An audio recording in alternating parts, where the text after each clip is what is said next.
Halo teman-teman, kembali lagi di channel KLC Mentor. Bagaimana nih kabar para pejuang CPNS maupun P3K pada tahun ini? Semoga masih tetap semangat dan terus mempersiapkan diri untuk menghadapi seleksi pada tahun ini ya. Nah, di kesempatan kali ini kita akan coba melakukan latihan soal terkhusus pada formasi pengadministrasi perkantoran.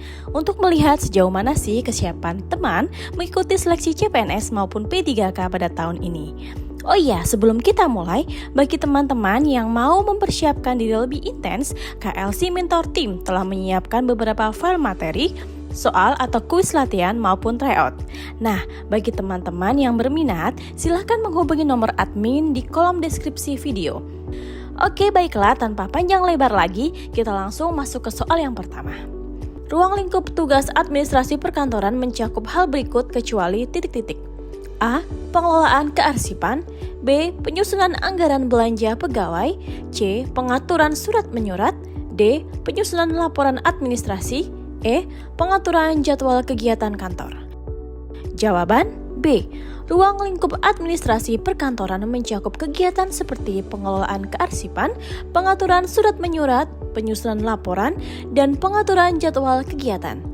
Penyusunan anggaran belanja pegawai lebih terkait dengan manajemen keuangan dan bukan bagian dari administrasi perkantoran. Soal berikutnya, ruang lingkup administrasi perkantoran mencakup kegiatan kantor dan sarana fasilitas kerja perkantoran. Berikut adalah ruang lingkup yang sesuai dengan administrasi perkantoran kecuali titik-titik. A. Kegiatan pencatatan dan pengarsipan dokumen. B. Pengaturan tenaga kerja dan pelatihan karyawan. C. Pemeliharaan fasilitas dan peralatan kantor. D. Pengelolaan surat masuk dan surat keluar. E. Perencanaan produksi barang dan jasa. Jawaban E. Perencanaan produksi barang dan jasa bukan termasuk dalam ruang lingkup administrasi perkantoran.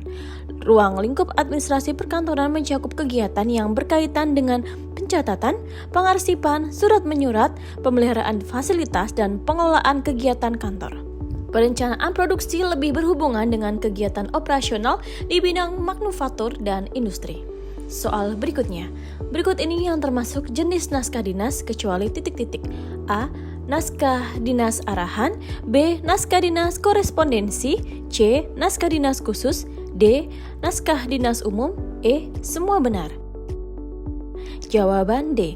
Jenis naskah dinas terdiri atas naskah dinas arahan, naskah dinas korespondensi, dan naskah dinas khusus. Soal berikutnya. Apa fungsi dari lembar disposisi? A. Untuk mencatat data surat yang masuk maupun keluar. B. Untuk mencatat transaksi pimpinan yang berkaitan dengan proses tindak lanjut surat.